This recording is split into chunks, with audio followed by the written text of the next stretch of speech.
OK. Donc, bonjour tout le monde. Merci d'être là ce midi pour notre discussion à l'heure du lunch sur les différentes mesures en fait qui peuvent être mises en place pour l'inclusion des femmes dans l'industrie de la construction.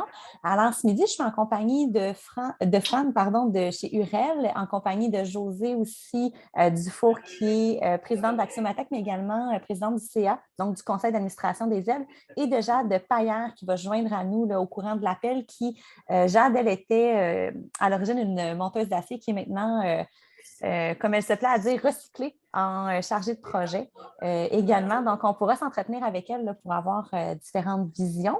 Donc, juste avant de laisser la parole à Fran, qui va s'assurer de faire l'animation pour vous ce midi, simplement peut-être vous demander, là, mais je pense que tout le monde le fait, d'écrire vos prénoms dans le Zoom. Puis également, comme ça va passer vite parce qu'on a juste 1 heure avec les deux invités, on va vous demander de garder les questions pour le chat. Donc, vous pouvez les écrire au fur et à mesure dans le chat, question de ne pas les oublier. Puis nous, à la fin, on va prioriser les questions écrites dans le chat. Puis s'il reste du temps, à ce moment-là, on ira avec un appel à tous pour des questions supplémentaires. Donc, je vous laisserai sans plus tarder avec Fran pour l'animation. Bon, bonjour tout le monde, bienvenue. Je suis super contente d'être avec vous aujourd'hui.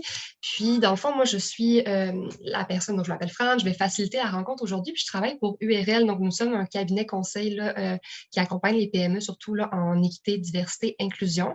Puis, on est, là, je dis on parce que je parle pour Chloé Frélon et moi, donc pour URL, très, très heureuse de collaborer avec les ailes pour ce projet qui est une première au Québec et au Canada en termes de semaine de la diversité. Puis, ce qui nous amène ici aujourd'hui, c'est vraiment cet enjeu où on a de plus en plus de femmes qu'on voit émerger et assumer et parler de leur rôle, de leur parcours dans l'industrie de la construction. Et avec les ailes, on souhaite vraiment se porter notre regard sur l'avenir. Donc, vraiment regarder les progrès qui ont été faits jusqu'à maintenant, qu'est-ce qu'on peut continuer de faire. Et on veut vraiment donner la place à ces femmes de parler de leur vécu, de leur parcours et de toutes les initiatives qu'elles voient qui peuvent améliorer la situation de l'inclusivité sur les chantiers de construction finalement. Aujourd'hui, dans le fond, je vais être avec deux invités, on vous l'a dit, Josée Dufour, Jade Paillé, et ce sont deux femmes là, dont le parcours les a menées à nous parler aujourd'hui justement de qu'est-ce qu'elles ont vécu, ce qu'elles ont constaté, les initiatives qu'elles connaissent et qu'elles mettent en place dans leur quotidien professionnel. Donc, à travers le panel, on va vraiment explorer leur parcours, les initiatives justement que elles connaissent, qu'elles existent et comment ça s'applique dans leur quotidien. Parce que le but, c'est d'être très concret, très appliqué et de rendre assez accessibles ces solutions-là. Puis on finira justement avec Myriam là, qui pourra vous parler un petit peu plus du projet de la Semaine de la diversité, là, qui est une initiative, comme je disais, une première par les ailes de la construction. Donc, je commencerai avec Josée en attendant que Jade nous rejoigne. Mais Josée, pourrais-tu nous parler justement de ton parcours? Qui es-tu aujourd'hui dans l'industrie de la construction? Alors, bonjour tout le monde. D'avance, je voudrais m'excuser un peu pour le bruit. Je travaillais justement sur un comité de féminisation du leadership ce matin, donc je suis dans un hôtel, donc vous comprendrez qu'il y a un peu de bruit. Moi, je suis entrepreneur général, donc ça fait 15 ans maintenant que je suis dans le domaine de la construction. J'ai une famille d'employés de la construction, par contre, où est-ce que les femmes avaient très peu leur place. Puis, moi, c'est une passion de me joindre à l'industrie. J'ai eu toutes les embûches possibles et impossibles pour m'y rendre, pour finalement décider, après avoir eu mes enfants, de partir ma propre compagnie. J'ai dit, donc, si je n'ai pas ma place, je vais la faire. Ma place, je vais la créer. Et puis, je me disais, moi, mon rêve et mon ambition, c'était d'avoir une équipe composée à majorité de femmes. Est-ce que j'y suis arrivée? Non. Elles sont très difficiles à trouver, de moins en moins, mais disons que pour aller chercher, par exemple, des employés de métier, des compagnons, par exemple, c'est un peu plus difficile. J'ai de la difficulté à en trouver. Puis bon, écoute, il y a le contexte aussi de la pénurie de main-d'œuvre. Par contre, ce qu'on essaie de mettre en place, j'ai la majorité de mes chargés de projet, par exemple, mon ancienne surintendante qui est maintenant une chargée de projet, ce qu'on essaie de faire, c'est de faire en sorte qu'il y ait une plus grande accessibilité au niveau du travail famille, donc d'adapter, comme Jade qui va vous parler un peu de son parcours, qui était une excellente surintendante, mais dont la localisation géographique, par exemple, est un peu plus loin. On pensait que peut-être on lui a offert une possibilité de devenir chargée de projet où est-ce qu'elle peut-être elle pourrait plus travailler de chez elle, donc c'est peut-être plus adapté à sa réalité, puisqu'en fait, je ne voulais pas la perdre non plus, parce que quand tu as une bonne ressource, tu descends ça. Donc, mon parcours, c'est un peu ça. Je suis activiste auprès de la condition de la femme depuis les tout débuts de ma carrière, donc même avant de joindre l'industrie de la construction. Je travaillais beaucoup pour les femmes, en fait, l'atteinte de postes de gestion dans l'ancienne carrière, en fait, que j'avais. J'étais en fait, développement de médicaments, donc en sciences fondamentales, où est-ce que la place des femmes aussi était quand même pas nécessairement, ben, était présente, mais était quand même aussi homéopathique pour reprendre un terme médical.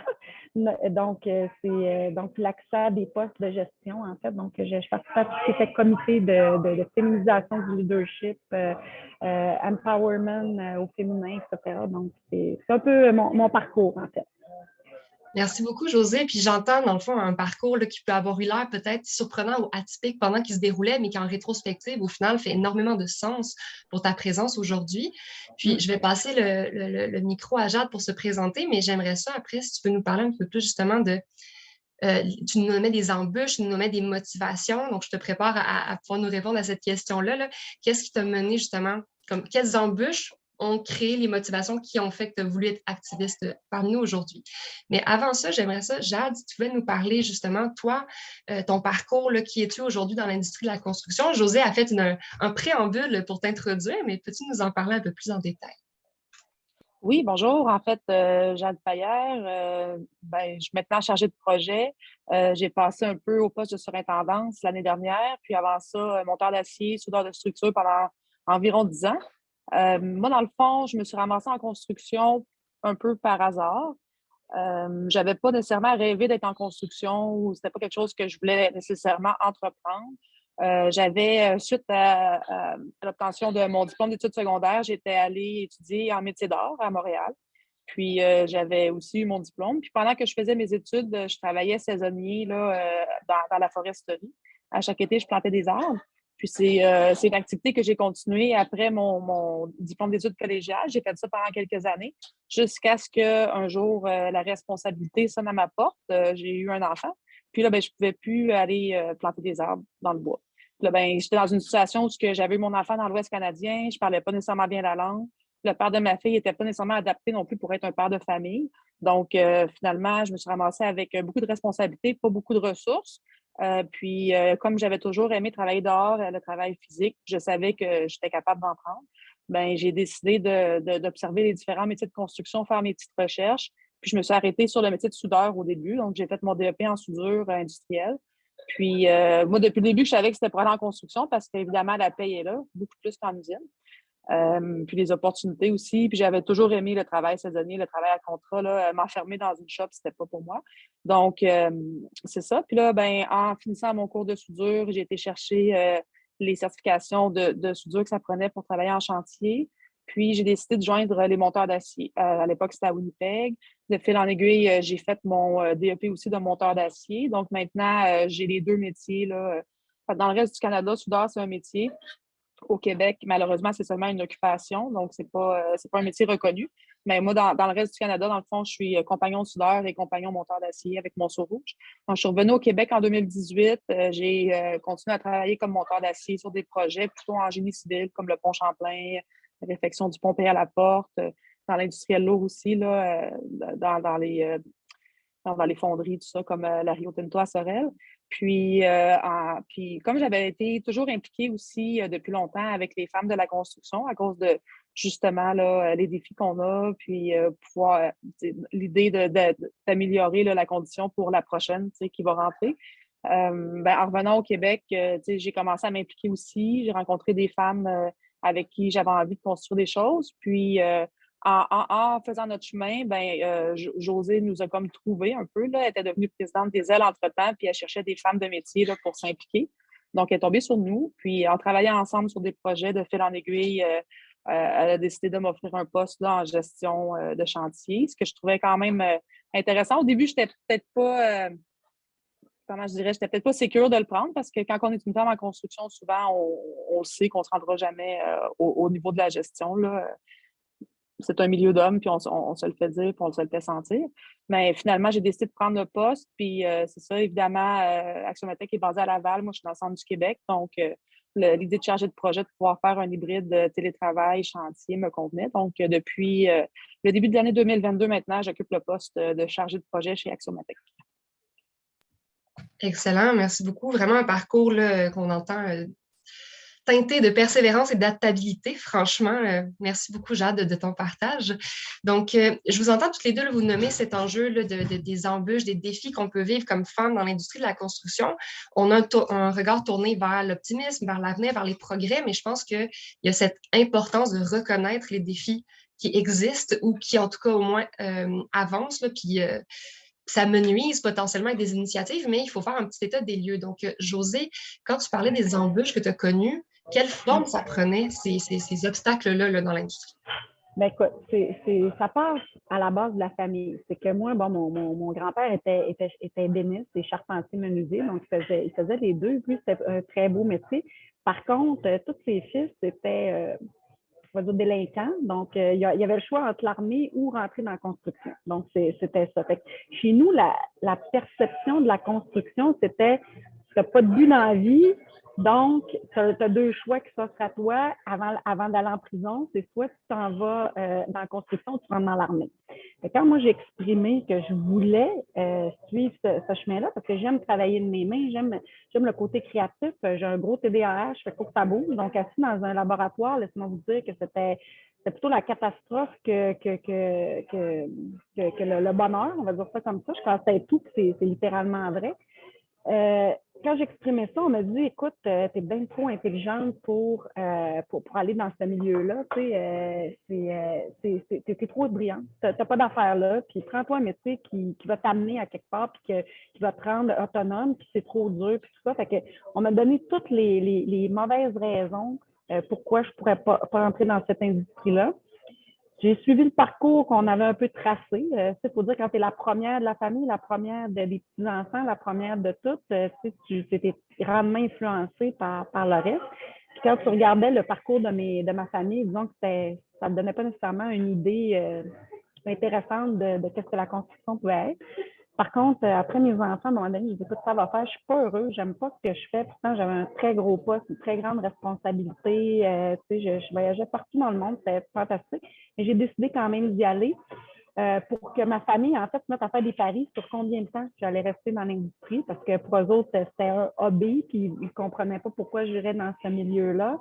Mon père a arrêté de me parler pendant presque 2 ans, parce que pour lui, c'était comme la honte, là, en fait, que je joigne l'industrie. Il ne comprenait vraiment pas pourquoi, avec une famille, des responsabilités, une carrière, pourquoi je lâcherais ça pour quelque chose de si dévalorisant. Puis après ça, ben, j'ai eu toutes les autres embûches là, qu'on allait chercher du financement. C'était compliqué. On me demandait si mon père allait joindre à moi ou mon mari allait m'accompagner pour signer les prêts. Après ça, tu sais, des commentaires on se tournait vers mon mari pour poser des questions quand on rentrait sur un projet ou encore, tu sais, demandez à votre mari de signer le contrat, ça va mieux passer. Tu sais, des choses que tu dis, mais voyons, je comprends pas le pourquoi. Puis finalement, ben en tout cas, écoute, à force de persévérance, à force de rencontrer d'autres femmes qui étaient dans l'industrie, de parler, de voir c'était quoi leur embûche, comment ils avaient géré ces situations-là, ben le constat que j'en ai fait, c'est assume-toi, puis après ça, les autres vont t'accepter. À partir du moment où tu es contente, tu es fière, puis que tu t'acceptes dans ce que tu fais, ben, l'opinion des autres, finalement, elle compte un peu moins. Donc, c'est pas mal ça. Merci, Josée. Donc, vraiment, ce que je retiens, c'est ces enjeux de stéréotypes ou de résidus presque traditionnels là, qui ont teinté les jugements que tu as pu entendre, recevoir, la façon dont ton parcours a été perçu finalement par ton entourage. Donc, c'est vraiment des embûches, effectivement, qui doivent avoir été significatives. Jade, est-ce que pour toi, les défis dans l'industrie étaient similaires? Est-ce qu'ils prenaient d'autres formes? Ben, en fait, moi, j'ai pas eu trop de misère avec ma famille, là. Ma famille était quand même assez ouverte d'esprit et m'a toujours soutenue dans ce que je voulais faire. En fait, ils trouvaient ça une bonne idée. Ils se disaient, soudeur, peu importe où ce que tu vas être, tu vas pouvoir souder, là, t'sais. Fait qu'il n'y avait pas vraiment d'embûche à ce côté-là. Moi, c'était plus pour rentrer au début, là, quand j'avais fait mon DEP en soudure. Je l'avais dit à mon prof au début, je dis, moi, tu sais, le DEP, je veux vraiment aller souder en chantier. Fait que je veux qu'on qu'on focus le DEP là-dessus. Puis il m'avait carrément dit « T'es pas à la bonne place, puis toi, t'iras jamais en chantier. Puis si tu te fais 15$ de l'heure d'une shop, tu vas être contente. » Fait que, tu sais, ça avait parti comme ça. Puis là, ben évidemment, moi, j'allais voir le syndicat des monteurs d'acier tout au long de mon DEP pour leur annoncer qu'ils allaient m'engager dans un an, puis leur annoncer qu'ils allaient m'engager dans 10 mois. Puis je venais faire ma tournée à chaque mois, puis, tu sais, ils se levaient un peu les yeux, là. Puis ils ont bien vu que j'étais tenace, finalement. Fait qu'ils ont fini par m'envoyer sur un chantier. Mais, tu sais, ils ont tout fait là, pour que ça soit difficile. Ils m'ont envoyé sur un chantier dans le fin fond du nord du Manitoba, tu sais, toute seule. J'avais quoi, 25 ans, mon enfant avait 1 an, il a fallu que je la laisse derrière, tu sais. Fait qu'elle dit, c'est un shutdown, ça veut dire que tu travailles non-stop 12 heures par jour, tu sais, pendant peut-être 1 mois ou 2. Fait que, tu sais, ça a été difficile, mais tu sais, c'était comme ma porte d'entrée. Fait qu'il a fallu que je fasse des sacrifices, que je le fasse. Puis là, bien évidemment, sur mon premier chantier, ben j'ai eu des problèmes aussi avec comment je dirais, des situations inacceptables. Là. Mais tu sais, qu'en fait, quand j'ai voulu faire des plaintes, ben c'est moi finalement qui ai perdu mon emploi, tout ça, puis qui s'est fait dire, ah, on savait que c'était pas pour toi, puis on savait que tu serais pas capable. Puis en fait, tu sais, je faisais ma job. C'est juste que des fois, il y a des situations, des choses qui arrivent dans le fond, c'est inacceptable. Là, ça pourrait être même des plaintes au criminel. Fait qu'à ce moment-là, ben là, c'est ça. Là, j'avais été mis dans la boîte de pénalité au syndicat. J'ai pas retravaillé pendant 6 mois. Là, ça a été long avant qu'ils me renvoient. Fait que là, après ça, quand je suis retournée en chantier après 6 mois, ben là, je me disais, OK, là, faut que j'aille la tête basse, puis j'accepte tout. Je veux juste travailler. Je veux juste travailler.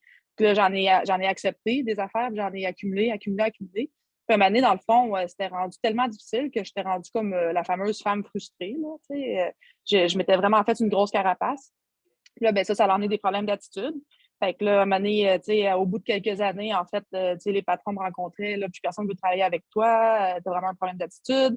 Puis là, je comprenais pas. Fait que, il y a eu beaucoup de difficultés comme ça, parce qu'à force de toujours se faire agresser, on devient agressante aussi. Il y a comme un système de défense qui se crée. Fait que finalement, ça a été beaucoup d'adaptation. Puis à un moment donné, j'ai failli lâcher. En fait, après 5 ans là, dans le métier, à un moment donné, je me disais, ça n'a pas d'allure. Là, je suis rendue une femme frustrée. Je tapique avec tout le monde, même avec ma fille, ma famille, mes amis. Il n'y a plus personne qui a vraiment envie de. J'avais comme fait le vide autour de moi tellement que j'étais rendue désagréable. Puis là, j'ai décidé il fallait que je prenne une décision. Soit que je changeais d'attitude, puis que je trouvais pour d'où c'est que ça venait, ou soit que je changeais de métier. Puis au début, je pensais changer de métier. C'était comme la solution facile, comme la plupart des femmes, en fait, qui quittent la construction après 5 ans. Mais finalement, je me suis dit, hey, si moi, je change de métier, puis moi, je me considère comme une femme forte, une leader, tout ça. Si moi, je change de métier, puis je ne suis pas capable de m'adapter, puis d'adapter les gens autour de moi, qu'est-ce que ça va être pour les autres? Ce n'est pas l'exemple que je veux donner. Là. Fait que finalement, j'ai décidé de commencer à m'impliquer à la place de former des comités des femmes. J'ai commencé à développer une formation qu'on va donner bientôt avec les ailes. J'ai commencé à trouver des solutions à ces problématiques-là. Les problématiques ne se sont pas nécessairement envolées. Sauf que maintenant, à place de juste réagir, c'est comme la violence par la violence, mais j'ai une certaine maturité par rapport à ça. Puis j'ai appris comment gérer les situations, puis comment un peu m'établir mes bases quand j'arrive dans un nouveau groupe de travailleurs. Fait que ça va quand même mieux aujourd'hui, même si je suis confrontée encore à des situations. Maintenant, j'ai des outils en main pour pouvoir les gérer à la base, puis tout de suite les tasser. Pas les laisser s'accumuler comme j'avais fait juste pour pouvoir travailler, en fait. Fait que c'est un peu ça les embûches que je dirais que j'ai eues. Bien, merci beaucoup. Puis là, on entend déjà émerger tes motivations, là, comment tu as choisi de transformer ces embûches-là en carburant pour justement être une agente de changement dans l'industrie. Mais pour la compréhension de l'état des lieux, j'ai envie de te demander, Jade, puis Josée, tu pourras renchérir là, selon ton vécu. Est-ce que tu dirais que les femmes dans la construction doivent faire leurs preuves plus longtemps? Puis est-ce qu'à un moment donné, on se sent qu'on a fini de faire nos preuves?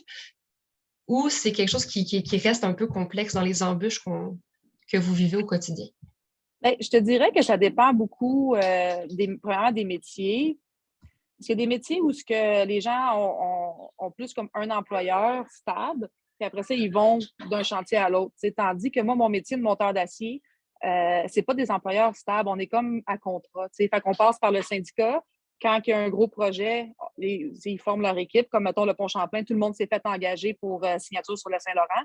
Mais signature sur le Saint-Laurent, maintenant, c'est dissous, maintenant que le Pont Champlain. Fait que, tu ne peux pas continuer à travailler pour eux. Fait que, c'est toujours, ça m'est arrivé de travailler 1 an ou 2 pour le même employeur pour les plus gros projets, mais parfois, je pouvais avoir jusqu'à 6 employeurs dans la même année.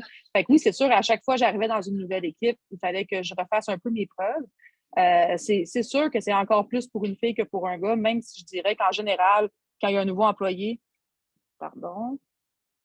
en réunion, je suis sur mon téléphone aujourd'hui, puis les gens m'appellent à l'heure du dîner. Donc, c'est ça. Donc, tu sais, je dirais pour n'importe quel employé qui arrive dans un nouveau milieu de travail, il doit faire ses preuves, mais pour une fille, c'est tellement rare que les gens croisent des femmes en chantier qu'ils assument qu'on est nouvelle, en fait. Ils pensent pas qu'on a peut-être 5, 6, 7, 10 années d'expérience derrière la ceinture. Fait que c'est ça qui devenait lourd à la longue. C'est le fameux mansplaining, là, puis toujours se faire prendre pour une petite nouvelle, puis fais attention, puis mets pas tes doigts là. Puis, maintenant, on connaît notre métier. Là. Fait que ça devenait lourd, mais évidemment, c'est pas tout le monde. Il ne faut pas non plus généraliser. Fait que j'ai comme un peu perdu le fil avec l'appel. Je pense que j'ai répondu à la question. Oui, absolument. C'est une réponse super pertinente. Merci beaucoup. Puis honnêtement, je vois des réactions là, dans l'auditoire, donc je comprends qu'il y a du vécu qui résonne. Puis là, je me retourne vers Josée, justement. Là, on a parlé un petit peu des embûches que toi, tu as connues. Bon, il y avait l'entourage, mais il y avait aussi ces stéréotypes, ces préjugés-là qui étaient lourds dans l'industrie. Jade a renchéri justement avec la façon que ça se manifestait pour elle. Est-ce que tu pourrais me dire là, comment on transforme ces embûches-là en motivation là, à devenir vraiment, c'est ça, une agente de changement, une activiste là, pour les femmes dans la construction? Ben, en fait, on parle, Jade a parlé d'intimidation, on parle de... Moi, j'ai toujours été quelqu'un pour qui la justice est extrêmement importante. Quand j'étais jeune, j'ai été intimidée sur plusieurs points aussi. Puis on dirait que c'est devenu comme ma motivation de me dire, écoute, là, j'ai envie de faire une place ou de faire une différence. Tu sais, je sais que mon projet était peut-être extrêmement ambitieux, puis ça me dépassait. Mais quand j'ai vu ma fille, quand ma fille est venue au monde, on dirait que c'est devenu encore plus important pour moi que ma fille ait le choix de faire ce qu'elle voulait, puis de s'impliquer.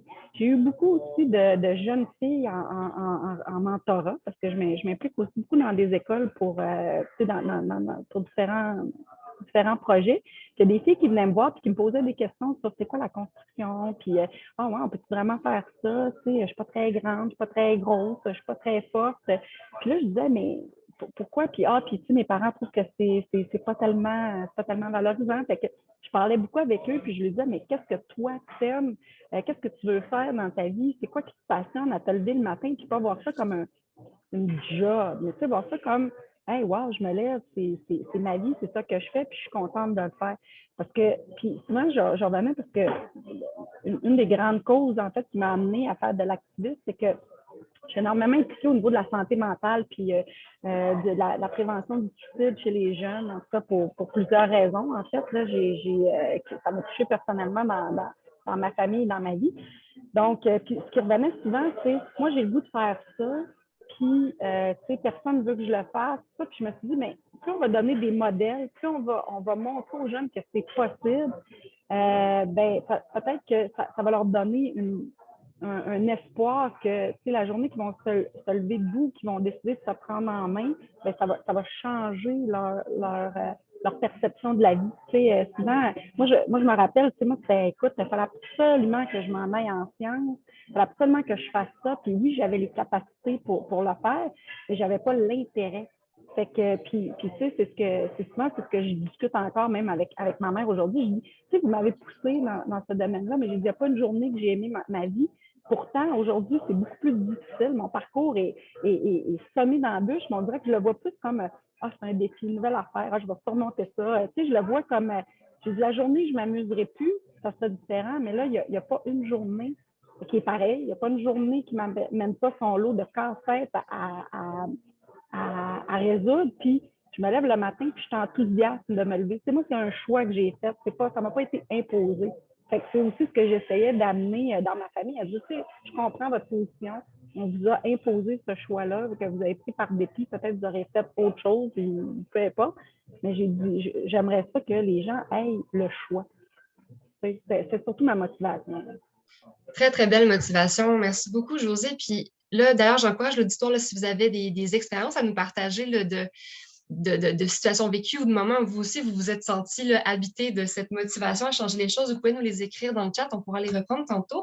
Puis Josée, dans ce que tu dis, j'entends entre autres quelque chose qui résonne avec ce que j'ai compris du témoignage de Jade tout à l'heure, qui avait cette notion d'influence, puis de déconstruire un petit peu là, les préjugés, les tabous.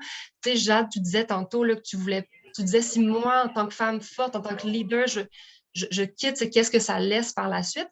Est-ce que tu pourrais nous dire, Jade, est-ce que ça a été ça dans tes motivations aussi ou de quelle façon les motivations ont pris place pour amener justement la formation puis tous tes projets, toutes tes initiatives?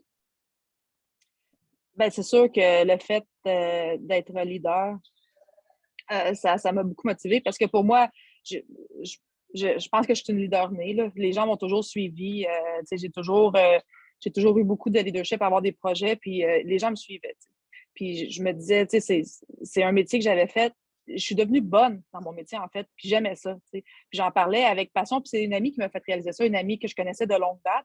Puis quand j'étais prête à lâcher, puis je lui parlais, je pourrais peut-être aller dessinatrice. J'essayais de trouver des domaines connexes avec la construction, mais que j'aurais pu eu la même violence à vivre au quotidien. Puis elle me disait, mais pourquoi? Pourquoi tu t'en irais? À chaque fois que tu en parles, tu es fière de ce que tu construis, tu me parles de tes journées, puis tu as des étoiles dans les yeux. Pourquoi que toi, tu t'en irais? Surtout toi. Imagine si toi, tu t'en vas, toutes celles qui vont vouloir s'en aller après.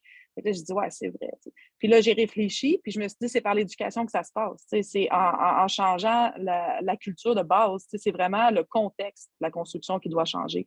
On a un contexte particulier. Tu regardes tous les autres milieux, toutes les autres industries, c'est quand même plus évolué que la construction au niveau de ce qu'on en pense. Là, regarde le bye-bye, là, tu vois encore des jokes sur les gars de construction épais. C'est comme ça, puis c'est la réputation qu'on a, parce que c'est un peu encore comme ça. C'est pas tout le monde, mais tranquillement, il faut que la nouvelle génération, à place de s'abaisser à la culture qui est déjà là, soit capable de garder le standard de ce qu'ils ont appris, de comment ils ont été élevés, comment c'était dans leur famille, à l'école. Puis là, ben, d'emmener ce nouveau standard-là au chantier, puis de le faire respecter, de dire non, moi, je ne descends pas, ça, c'est ma limite. Là. Ça, chez nous, ça n'existe pas. Puis ça vient aussi autant des travailleurs, mais aussi d'en haut. Il faut que les donneurs d'ouvrage, les patrons, instaurent ça aussi dans leur entreprise. C'est pour ça que je me suis dit, OK, c'est par la formation qu'on va changer les choses, en changeant vraiment le contexte de la construction. Je vous écoute, puis c'est très inspirant comme témoignage. Je peux comprendre, j'ai eu des frissons sur le bras. Voilà. Je trouve ça beau là, d'entendre justement toute la motivation, puis la volonté de ne pas justement s'apitoyer sur ce que ça a déjà été, de se dire on continue d'avancer, il y a des embûches, mais on est aligné avec ce qu'on fait, on se sent motivé là, à changer les choses. Donc, si on se dirige tranquillement vers du plus concret. Josée, tu parlais de mentorat tantôt. Qu'est-ce qu'on a comme initiative là, que toi, tu connais via ton rôle là, ou programme ou façon d'influencer l'inclusivité dans l'industrie de la construction? Ben moi, je pense en tant qu'employeur, ça aussi, c'est important. Comme Jade le disait, on doit se faire connaître. On doit faire connaître aussi quelles sont nos politiques et notre culture d'entreprise. Si tu es une entreprise inclusive, qu'est-ce que ça veut dire? Est-ce que c'est juste pour les femmes? Est-ce que c'est pour tout le monde? Chez nous, on prône la mixité puis on mise sur l'inclusion. Donc, c'est dans son sens large. Moi, en fait, mon idée, c'était pas de sauver les femmes de la construction. C'était pas ça. C'était de leur donner le pouvoir de s'affirmer. Ça, c'est très différent. Parce que si tu arrives avec l'esprit de sauveur, je trouve encore là que c'est de donner un côté péjoratif. Par contre, si tu démontres que tu es chef d'entreprise, que tu fais de la place aux gens, que tu es reconnu pour tes compétences et non pas parce que tu es une propriétaire féminine d'entreprise de construction, mais que vraiment tu as un rôle, que tu as une crédibilité. Tu sais, souvent, quand je parlais, parce que comme je disais, j'ai fait plusieurs conférences dans des écoles, puis souvent, quand j'arrivais, là, on me disait, tu sais, il y avait comme surtout, c'est drôle à dire, hein, des parents qui étaient dans la salle ou tout ça, puis qui diminuaient un peu l'industrie dans laquelle j'étais. Puis tout ça, quand je disais, ah oui, j'ai des études de deuxième cycle, puis j'ai fait ça, ah là, écoute, là j'avais un tout autre. Là, je disais, écoutez, j'ai dit, moi, ce qui m'a amené à ça, oui, j'ai des diplômes, oui, j'aurais pu choisir n'importe quelle carrière qui m'intéressait, Mais ma passion première, qui fait que je me lève le matin et que je n'ai pas le goût de me tirer dans un mur de béton, parce que tu sais, je reviens avec l'histoire de la santé mentale. Le bonheur, c'est toi qui le crée, puis c'est si tu veux être bien dans ce que tu fais, puis que ça rayonne, c'est ça quelque chose que tu aimes à la base.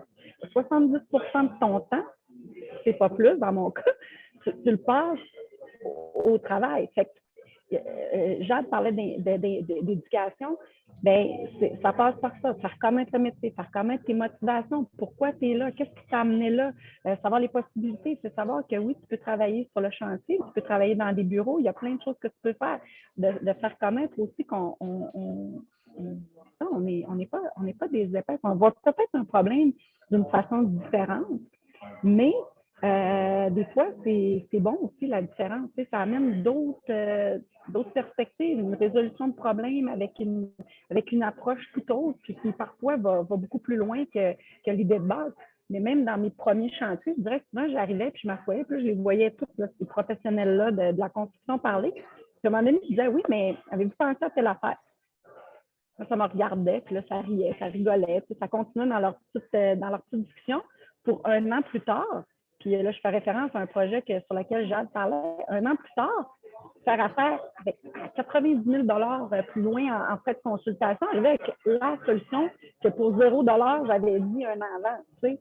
Puis là, j'étais assise, puis je me disais, bon, ben, OK, ben, finalement, j'aurais peut-être dû la charger, puis ça aurait peut-être une valeur, finalement, de dire cette opinion-là. Mais les gens ont tendance ou à penser que c'est ça, c'est trop marginal, là, que c'est ou tu as hérité de ton père, ou tu sais, là, c'est comme moi, puis ça crée beaucoup de questions. On répond, on éduque, on change les mentalités petit à petit. C'est ça les initiatives, moi, que je pense qu'on peut prendre. Puis aussi, ben, s'impliquer dans différents comités. Moi, je m'implique aux ailes, mais je m'implique aussi dans une alliance qui s'appelle la féminisation du leadership, qui touche l'ensemble des entreprises des différents milieux. Puis on fait voir aussi c'est quoi le leadership au féminin, c'est quoi l'implication des femmes. Est-ce que c'est pas exclusif des hommes, c'est une nouvelle façon, nouveau paradigme d'avoir des choses, donc un changement global de la vision de la place de la femme dans l'économie, en fait. J'entends énormément de pistes, Josée, dans ce que tu dis. Donc, déjà, je retiens cette idée de, comme employeur, de se positionner là, vraiment de manière inclusive. Donc, de ce que je comprends avec des initiatives telles que, bon, rendre les affichages plus inclusifs potentiellement, mais s'assurer que l'inclusivité se poursuit ensuite dans les pratiques. Et là, on parle des femmes aujourd'hui, mais ce que tu nous dis, c'est qu'il y a cette notion d'aller dans la diversité de manière générale, de favoriser l'intelligence collective, les perspectives et l'inclusion pour atteindre justement les bénéfices d'avoir de la diversité sur les chantiers. Là. Donc, je trouve que c'est une posture déjà qui parle d'un changement de paradigme, mais là, tu as amené ça même sur la position de la femme dans l'économie. Donc, on voit que les initiatives que tu nous proposes, ben, elles sont à plusieurs endroits en même temps et elles ne s'acharnent pas sur réparer un problème ou justement être en position de sauveur. Et c'est très, très inspirant à entendre. Merci. Et ce que j'entends aussi, puis là, je vais repasser la POC vers Jade ensuite, il y a cette notion d'éduquer. Hein. Jade, tu disais toi-même tantôt que l'industrie de la construction, en fait, malheureusement, souffre encore beaucoup de préjugés et de caricatures. Josée, tu renchéris sur ce sujet-là, donc d'être des modèles de rôle là, en tant que femme dans la construction, mais aussi en tant que juste personne dans la construction. Donc là, on parlait d'éducation. Est-ce que, Jade, toi, tu veux nous amener là, vers la formation dont tu nous as glissé moi un peu plus tôt? Oui, ben en fait, la formation que j'ai développée, puis maintenant, grâce à l'aide des aides de la construction, puis la subvention de la CNSST, moi, en fait, c'est pour changer justement la culture, comme je parlais plus tôt. Fait que c'est une formation qui se donne sur une journée. La première partie, c'est beaucoup de la psychologie simple, là. C'est pour comprendre comment, d'où viennent nos comportements. C'est en fait comment le cerveau est programmé dès l'enfance, c'est quoi les synapses, tout ça, c'est ce qui fait en sorte qu'on réagit d'une certaine manière. Tu sais, c'est notre système de valeurs, finalement. Fait que comprendre ça, d'où ça vient, comme ça, on peut comprendre un peu plus comment chez certaines personnes réagissent, comprendre qu'on est tous différents, qu'on est programmés différemment. Après ça, je parle beaucoup justement de responsabilisation pour sortir justement du rôle de la victime. Beaucoup de gens qui se victimisent, tu sais, je parle du triangle dramatique, tout ça, avec justement le sauveur qui est là-dedans. Je parle aussi de comment on apprend à mettre ses limites, le consentement, premièrement. Puis, pour pouvoir donner son consentement, il faut savoir c'est quoi nos limites. Souvent, les gens ne connaissent même pas leurs propres limites. Donc, apprendre à les reconnaître, apprendre à les mettre, apprendre à les mettre aussi de manière efficace. Parce que souvent, on les met quand on est au pied du mur. Puis ça sonne plus comme une punition ou une revanche là, que quelqu'un qui met ses limites. Donc, apprendre à les mettre au bon moment, de la bonne manière. Ça, c'est les bases là, pour, je pense. Puis là, évidemment, je parle de la communication, comment la communication active, tout ça. Fait, puis toutes les mécanismes de défense, un peu comme ce que je disais, là, quand que j'étais rendue comme une femme frustrée, j'étais toujours en mécanisme de défense qui était en fait un masque que je portais qui n'était pas la vraie moi, qui donnait une fausse image. Comprendre ces mécanismes-là pour comprendre les fausses images que les gens se donnent. Comme même le gars là, qui se sent mal à l'aise avec la nouvelle fille, il va peut-être faire son gros macho, mais dans le fond, c'est juste une fausse image qu'il donne de lui. Fait que, décortiquer tout ça. Fait que, il y a beaucoup de psychologie simple. Puis ensuite, évidemment, on éduque sur les obligations, responsabilités là, par rapport à la bonne conduite, le respect, donc sur le harcèlement, la discrimination, tout ça. Comprendre nos droits, comprendre nos responsabilités, nos obligations, autant en tant que travailleur qu'en tant que collègue de travail, qu'en tant qu'employeur, superviseur. Donc, on révise un peu là, les codes de loi, les protocoles, les politiques. Ça, c'est la partie un peu plus plate, mais nécessaire, parce que souvent, c'est la patate chaude, on ne veut pas en parler. Puis, à la fin, je fais un wrap, un exercice assez important que je fais pour justement remettre là, faire rentrer la théorie là, pour que les gens comprennent que c'est beau la théorie, mais souvent, on retombe facilement dans nos vieilles habitudes rapidement, là, même si on pense avoir compris. Là, c'est difficile de mettre en pratique. Puis suite à ça, on se fait un petit plan d'action là, pour voir comment on peut tranquillement, dans notre quotidien, changer les choses là, nous-mêmes, les actions qu'on peut prendre nous-mêmes là, pour changer un peu excuse-moi, j'étais comme la formation destinée aux gestionnaires. En fait, je mixe les gestionnaires et les travailleurs dans la formation parce qu'en tant que personne qui a vécu les deux côtés, je trouve qu'il y a vraiment, c'est vraiment séparé. Quand on est en chantier, on ne comprend pas les gens de bureau, on les trouve cons parce qu'ils ne comprennent pas qu'est-ce qui se passe sur le chantier. Puis quand on est en bureau, on ne comprend pas les gens de chantier, on les trouve cons parce qu'ils ne comprennent pas nos plans puis ils ne comprennent pas ce que nous, on avait décidé de faire. Ils ne suivent pas le plan.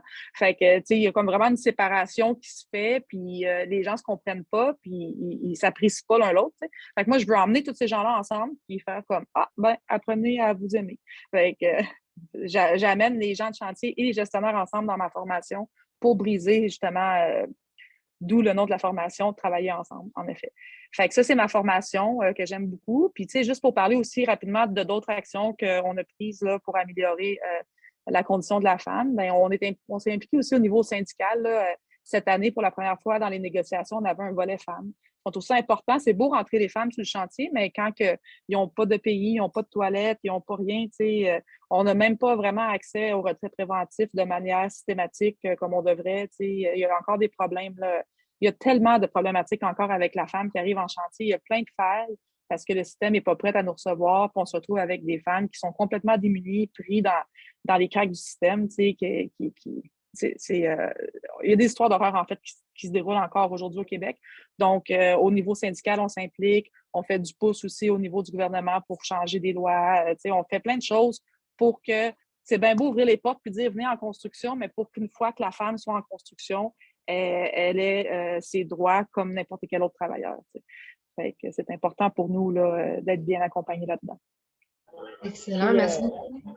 J'aurais envie de renchérir sur ce que j'ai dit. Tu sais, aux ailes, on a mis ça sur pied. Puis écoute, moi, c'est un des programmes que je suis le plus fière. Mais il y a aussi la CCQ, puis la CQ, par exemple, qui ont des programmes. Moi, j'enseigne pour ces programmes-là qui s'appelle Mixité en chantier, qui est le programme qui explique, en fait, la fameuse subvention du programme d'accès à l'égalité des femmes en chantier. Puis, il y a une très grosse incompréhension, autant de la part des filles de métier qui en bénéficient que des employeurs. Tu sais, les employeurs pensent qu'ils font bien gros de l'argent avec ça, puis les employés pensent que c'est très... on fait de la discrimination avec ce projet-là. Puis, en fait, le rôle, en fait, c'est d'expliquer pourquoi on a mis ça en place, justement, les difficultés de faire les heures. Tu sais, ça encourage, donner une formation qui est beaucoup plus encadrée, pas juste prendre la femme pour aller chercher le 10 000 puis la mettre sur le balai. Tu sais, c'est comme, tu sais, c'est qu'on veut que ça soit structuré. Donc, on essaie de démystifier, en fait, Ces différents programmes-là qui ont été mis en place, qui existent depuis 1995 quand même, c'est des programmes qui existent, mais qui sont encore très mal perçus, puis qui donnent l'impression, en tout cas, où que les gens ont la perception que ça nuit à l'inclusion des femmes, quand au contraire, ça a été mis en place pour justement les appuyer puis encourager à maintenir les femmes et à leur donner justement les bonnes cartes pour perdurer dans ce métier-là. C'est rentré par le bassin, Jade n'en a pas parlé aujourd'hui, mais c'est aussi ce qui nuit parfois à l'image des femmes. Les femmes disent, ben écoute, c'est facile de rentrer par le bassin, on n'ira pas se former. Puis après ça, les gens disent, ben, elles sont moins compétentes. Mais s'ils rentrent par le bassin et qu'elles ne sont pas accompagnées dans un programme qui va structurer ou qui va les accompagner, ben, c'est sûr qu'elles vont toujours être en décalage face, à quelqu'un qui a fait son cours, ou deux, face à quelqu'un qui a eu cet encadrement-là. Donc, on met l'accent aussi sur l'importance d'avoir un carnet d'apprentissage, de faire une session d'intégration pour les femmes, puis aussi de ne pas les laisser tomber, puis de les relayer à des suppositions, en fait, là, de la construction. Donc, moi, ce que j'essaie aussi de faire, c'est que j'en profite parce que dans la clientèle qui est visée par ces programmes-là, c'est surtout les employeurs, mais c'est aussi beaucoup de travailleurs de la construction qui ont été envoyés là parce que, bon, ils ont eu des plaintes ou encore... fait qu'on essaie de comprendre c'est quoi le malaise. Qu'est-ce que vous avez l'impression de perdre par l'inclusion d'une femme dans le chantier? Qu'est-ce qu'on vous enlève à faire ça? Là, ils disent, ben, je ne perds rien. Alors, OK, donc, tu sais, d'essayer d'aller chercher c'est qu'est-ce qui dérange vraiment. Mm-hmm. Fait que c'est un peu là-dessus là, qu'on travaille. Donc, il y a quelques programmes qui existent, mais je dirais que le plus ambitieux, c'est le programme de Jade. Vraiment, là, c'est pour en avoir vu plusieurs, j'ai tellement hâte que ce projet-là soit déployé parce qu'il est fait par des femmes de métier avec l'expérience. Puis, tu sais, honnêtement, là, je te vois rire, Myriam, mais vraiment, c'est le plus ambitieux. Moi, je trouve qu'il va loin puis qu'il pousse la limite qui sort des sentiers battus. Fait que, bon, là, ça, je fais de la promotion pour les ailes, mais honnêtement... En fait, je riais pas, j'avais le petit bonhomme comme... On dit, oui, il va loin, il est intense. Il est intense, mais il est intense, mais bienveillant. Moi, c'est ce que j'aime, c'est qu'il n'est pas...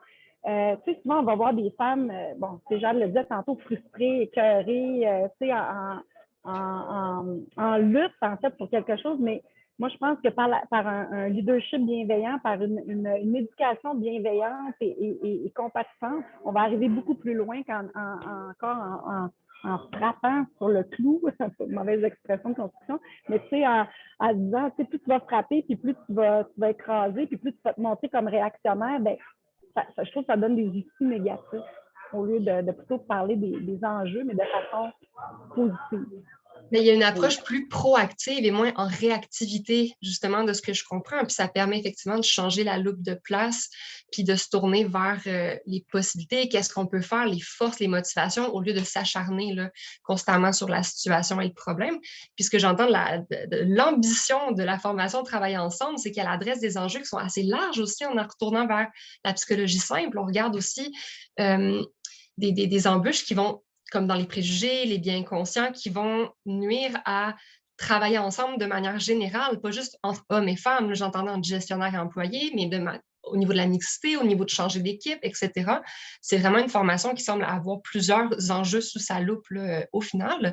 Puis la question justement qui avait surgi dans le chat m'amène à te demander, Jade, en termes de concret, de modalité, cette formation-là, comment on peut aller y avoir accès, où est-ce qu'elle se donne, comment elle se donne, histoire que ce soit plus accessible là, à notre auditoire en ce moment là, pour se rediriger vers toi.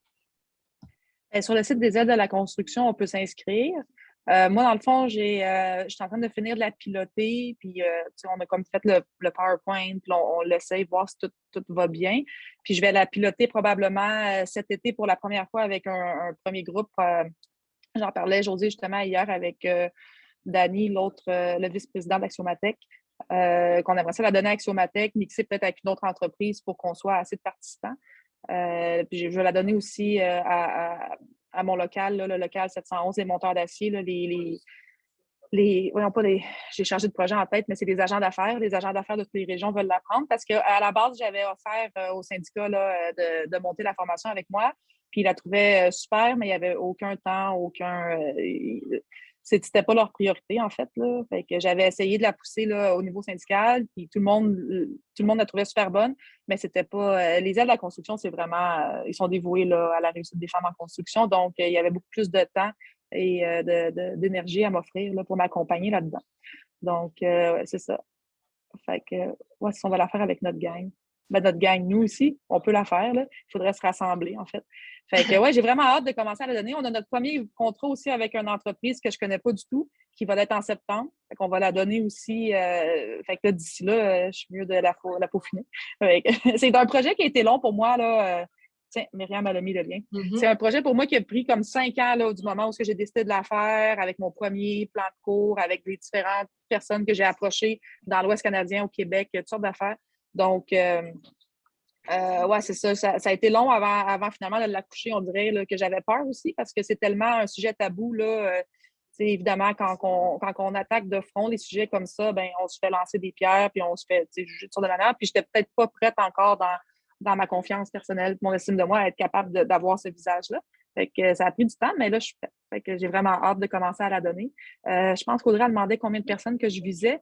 Je pense qu'on disait une vingtaine de personnes, c'est l'idéal, en fait. Parce que le dernier exercice, là, qui est un exercice un peu clé dans la formation, on sépare en 2 groupes, puis ça prend au moins une dizaine de personnes par groupe pour que ça soit un exercice intéressant. Donc, et en termes de durée, je ne sais pas si je l'ai manqué, Jade, la formation, elle prend quelle temporalité? C'est une bonne journée, là. Avant midi, après-midi. Puis après ça, ben, il y a comme une partie aussi que je veux revenir, là, passer quelques heures avec les gestionnaires pour un peu plus d'informations par rapport à comment implanter les solutions là, pour s'assurer de faire un bon suivi avec tout ça. Là, parce que c'est bien beau vouloir donner une formation, mais après ça, il faut que les gestionnaires continuent à l'implanter là, pour que ça se passe bien. Fait que je leur donne des outils supplémentaires après aux gestionnaires pour bien continuer. Ouais. Génial. Mais merci beaucoup, Jade. Ça permet de clarifier là, vraiment et de la rendre plus accessible. Myriam, je vois que tu lèves la main. Était-ce une erreur? Non, c'était voulu. C'est juste qu'en voulant ouvrir mon micro, j'ai fermé mon écran. Je m'excuse. Je pensais que j'avais fermé le Zoom. J'ai eu un petit moment d'inquiétude. En fait, je voulais juste peut-être compléter aussi, Jade, on prenait une partie des gestionnaires pour revenir après, mais il y a aussi un suivi qui se fait. Quelques temps après la formation, il y aura un suivi téléphonique aussi qui va se faire pour voir où ils en sont dans les différentes actions qu'ils devaient mettre en place. Puis pour poursuivre la réponse pour Audrey dans le chat, dans les objectifs de la première année du projet de formation, on espérait atteindre une trentaine d'entreprises. Donc, avec des groupes, là, comme je disais, d'une vingtaine de personnes environ. Voilà. Éventuellement aussi, dans notre grande vision de la formation, on aimerait ça que ça devienne une certification, en fait. Que les gens puissent être certifiés gentils. C'est comme ça que je l'appelle depuis le début. On n'a pas vraiment de nom pour que justement, quand une femme cherche une entreprise où aller travailler, elle peut voir, OK, eux, ils ont tout le système en place. Ils sont certifiés gentils. Je sais que je peux aller travailler là et que je n'aurai pas de problème, je vais être soutenue. Fait que c'est ça qu'on voudrait faire éventuellement comme continuité, phase 2 de la formation.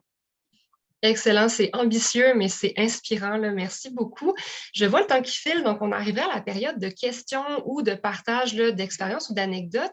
Donc, j'aimerais savoir si parmi les personnes présentes, j'adore certifier gentil, je plus sois Marie-Claude, excusez-moi, j'ai été déconcentrée par la discussion. Est-ce qu'il y a des questions parmi les personnes présentes ou des partages d'expériences? Sinon, moi, je suis prête, j'ai des petites questions pour Josée puis Jade, mais je voulais passer le micro.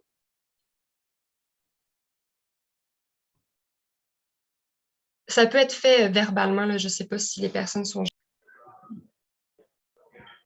Bon, en attendant, si jamais quelqu'un a une autre question, moi, je vous en adresserai une. Bon, je vois Sylvie qui vous trouve absolument inspirante. Bien, merci beaucoup.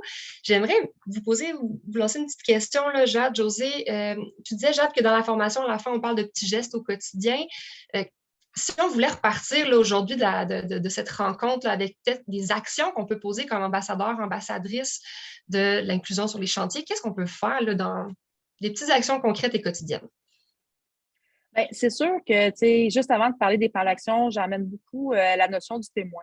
Parce que, tu sais, dans une population là, de travailleurs, tu sais, la majorité des travailleurs sont bienveillants, on va se le dire, là. C'est quand même des bonnes personnes qui veulent juste aller travailler, qui ont une famille, des amis, une vie bien remplie, bien heureuse. Puis, ils sont juste là, témoins, tu sais. Puis souvent, ça va être les tranquilles, tu sais. Ils suivent un peu qu'est-ce qui se passe. Fait que si les leaders sont justement positifs, tout ça, eux, ils vont embarquer dans la vibe, ça va bien aller. Mais si c'est des leaders un peu plus négatifs, qui font des jokes un peu moins acceptés ou qui font certains gestes, ben là, ils vont juste un peu comme se renfermer, prendre leur trou, puis se dire ah, c'est pas de mes affaires. T'sais. Mais c'est ces gens-là, toute cette masse de personnes-là qui, je dirais, qui est la majorité des gens, en fait, dans une équipe de travail, qui doivent prendre position quand ils voient quelque chose, qui doivent, même si c'est difficile pour eux d'avoir un certain leadership, c'est vraiment important pour l'ambiance de travail. Fait que c'est des témoins, j'ai oublié mon mot, des témoins, je me rappelle plus de mon mot, qui agissent en fait quand ils voient quelque chose. Donc, ça, c'est vraiment important. Quand on voit que ton collègue est mal à l'aise par rapport à quelque chose qui se passe, c'est facile de pouvoir dire, écoute, tu vois qu'elle est mal à l'aise, on pourrait passer à autre chose. T'sais. Ou ce genre de commentaire-là, on pourrait le garder pour asseoir à bière, les gars. C'est pas obligé d'être aujourd'hui dans le shack. Là, des petites remarques comme ça fait toute la différence. Puis je dirais pour les femmes ou les gens en général qui sont discriminés ou harcelés, mais c'est vraiment important d'être capable de comprendre ses limites, de ne pas attendre d'accumuler là, pendant des années comme j'ai fait pour exploser finalement. Fait que d'être capable de tout de suite avoir la conversation, tout de suite le dire, écoutez, moi les gars, ça, je trouve pas ça drôle. J'ai des raisons personnelles. Peut-être que pour vous, c'est tout bien drôle, puis vous allez me trouver plate, mais j'ai un passé qui fait en sorte que quand on parle du suicide, ben, ça me touche. Personnellement, ça me rend triste. Fait que j'aimerais qu'on fasse pas de joke sur le suicide. T'sais. Puis là, ben, les gens vont faire ah, OK, je m'excuse. Les gens comprennent, en fait. C'est juste que souvent, on le dit pas. Puis les gens vont toujours tester la limite. C'est comme des petits-enfants qui testent la limite de leurs parents. T'sais. Ils vont toujours tester la limite. Il y a des nouveaux qui arrivent dans l'équipe. On va tester la limite pour voir c'est quoi l'ambiance. Fait que si tout de suite, tu dis non, moi, ça, c'est ma limite, ben là, OK, ça va descendre d'un cran. T'sais. Fait que je dirais que c'est les deux choses à faire, là. Les témoins interventionnistes, c'est le mot que je cherchais. Puis, puis être capable de tout de suite établir ses limites là, quand ça ne va pas. Excellent. Donc, déjà, 2 pistes d'action très concrètes là, qu'on peut mettre en place dès aujourd'hui. Josée, rapidement, parce que j'ai le temps qui file. C'est ça. Mais écoute, moi, là, en tant qu'employeur, je dirais que même si tu n'as pas de politique écrite, la culture doit être très forte. Si dès le départ, moi, en tout cas, ce que j'essaie, même en entrevue, de dire, écoute, chez nous, c'est tolérance zéro. Et tu donnes aussi le pouvoir à tes employés de remettre les gens à leur place. Puis peut-être, en tout cas, Jade, j'espère que je n'ai pas passé à côté et que je ne dis pas n'importe quoi, mais à tous mes employés, que ce soit les employés de bureau que les employés de chantier, si quelqu'un qui te manque de respect, tu as le droit de répondre. Reste respectueux, tu ne rentres pas mais tu as le droit de mettre ta limite, puis je vais toujours te backer sans crainte de préjudice. Là. Puis, j'ai mis fin à des contrats avec des clients qui ne respectaient pas mes employés. Fait que ça aussi, il faut avoir ce courage managérial-là d'aller au fond de ta culture d'entreprise. Merci beaucoup, Josée. Effectivement, de prendre position, c'est parlant. Marie a une question ou a levé la main. Oui, j'aurais une petite question par rapport à ce que vous dites. J'ai discuté avec plusieurs chefs d'entreprise en construction là, de la région de Drummond. Il y en a beaucoup qui me disaient que les stéréotypes, les blagues un peu comme ça, qui sont redondantes et puis qui, au bout d'un moment, agressent leur personnel féminin, étaient surtout faits par... Alors, il y a une ancienne génération, mais qu'ils voyaient une tendance à tous les jeunes qui arrivent, que bizarrement, entre les 30 et 50 ans, il n'existe pas forcément de... On voit très peu, du moins, de harcèlement ou de blagues sexistes ou autres, mais qu'ils voyaient une espèce de tendance chez la nouvelle génération de 20 ans qui font de la joke tout le temps, constamment, de la joke, que ce soit homophobe ou sexiste ou autre. Est-ce que peut-être de mettre dans les formations, dans les DEP ou autres, un cours sur le respect par rapport aux autres, la limite des jokes, je ne sais pas, de sensibiliser comme ça à l'école, est-ce que vous pensez que ça pourrait faire un changement dans l'attitude des jeunes Si je peux me permettre de répondre, parce que ça fait déjà 2 ans que je donne certaines formations. moi, ce que j'explique aux autres, puis des fois, tu sais, je m'arrange avec un des étudiants dans le cours, en début du cours, à dire, écoute, je vais te mettre dans une position, es-tu d'accord pour être dans une position mal à l'aise ou est-ce que ça serait toi la victime? Puis souvent, je vais prendre le plus tough de la gang là, pour démontrer c'est quoi que ça fait. Puis même souvent, le plus tough, à la fin, il va dire, écoute, tu sais, je comprends, j'ai compris que c'est un jeu, c'est une histoire, mais c'est vrai que ça met mal à l'aise. Puis juste de leur faire prendre conscience. Moi, chez nous, je l'ai dit, tu peux parler de n'importe quoi, tant que ça reste dans les normes du respect de l'autre. Si tu vois que ça te dérange, tu dois, puis là, je dis, mais c'est quoi qui dérange? Mais qu'est-ce qui dérange, c'est quand tu vois que, le body language, des fois, c'est pas toujours facile à lire, mais si tu vois que la personne n'arrive vraiment pas, là, c'est-tu décroché? C'est-tu lâché? C'est comme ça aussi. Mais chez nous, j'aime pas mettre la notion de tabou parce que je me dis, écoute, il y en a qui l'apprennent, il y en a qui n'apprennent pas, mais pense aux autres à côté, puis aussi pense à l'image que tu donnes de l'entreprise. Mais toi qui interviens dans les écoles, Josée, est-ce que tu penses que ça devrait être un cours obligatoire dans les écoles de formation professionnelle? Est-ce qu'on devrait, quand on est en DEP charpenterie, est-ce qu'on devrait avoir ce cours de bien-être au travail, de respect des autres? Je ne sais pas comment on pourrait appeler ça, là, mais de… Moi, je suis d'accord, là. Je suis d'accord à ce qu'on en fasse. On en parlait. En fait, là, on aimerait ça, justement, la formation que je fais qui va être plus en entreprise pour l'instant. J'ai une collègue plombière là, qui aimerait ça, elle, faire la version plus à l'école. Fait qu'on c'est comme un projet futur qu'on veut développer parce que oui, on sait que les jeunes, puis on le voit un peu aussi, tu sais, comme on a un groupe Femmes de la construction sur Facebook, puis on voit aussi à travers les générations un peu les sortes d'échanges qu'il y a, puis on voit qu'il y a un changement. Tu sais, moi, j'ai comme genre 40 ans bientôt, puis je le vois, les jeunes qui rentrent, là, 18, 25, là, les commentaires qu'elles font des fois, tu sais, je me sens comme une vieille madame choquée. Là. Merci beaucoup, Jade, Josée. En fait, le fait est que le temps est précieux et dans l'inclusion, on a entre autres la notion de respecter les engagements de tout le monde. Ce que je vois par contre, c'est qu'il y a des questions, il y a de l'intérêt. Donc, j'aimerais ça passer le micro à Myriam pour qu'elle puisse clore la discussion, mais surtout vous donner ses coordonnées ou comment on peut poursuivre ce dialogue-là, ces discussions-là, parce que je trouve ça fort dommage qu'on l'interrompe en ce moment, mais la vie est ainsi faite. Donc, Myriam, est-ce que tu veux nous permettre de continuer le dialogue dans d'autres modalités puis nous parler de la semaine de la diversité? Oui, bien, en fait, la semaine, c'est un mouvement qu'on a créé cette année qui, on espère, va prendre de l'ampleur d'année en année. C'est vraiment quelque chose qu'on veut qu'il soit récurrent. Cette année, c'est sûr que les aides ont été instigatrices, en fait, de plusieurs activités, mais dans le futur, j'aimerais ça que toutes les entreprises de l'industrie aussi collaborent, organisent des choses à même leur milieu de travail pour souligner justement les femmes au sein de leur équipe, la présence de leur équipe mixte et tout ça, puis qui démontrent eux aussi la valeur ajoutée, bref, qui suivent le mouvement. La meilleure façon pour poursuivre la discussion, je dirais que c'est d'aller en fait sur le site des aides de la construction dans la section, laissez-nous vos commentaires, vos messages. Je suis directement liée là. Donc, si vous voulez partager des initiatives que votre employeur met en place, si vous avez besoin d'informations sur différentes choses dont on a parlé, si vous voulez que je partage les coordonnées, soit de Josée, Jade ou autre, ça va me faire plaisir là, avec leur autorisation, bien évidemment. Donc, ou sinon encore, peut-être nous écrire un petit messenger sur Facebook. On est très présente ou sur LinkedIn sur la page des ailes.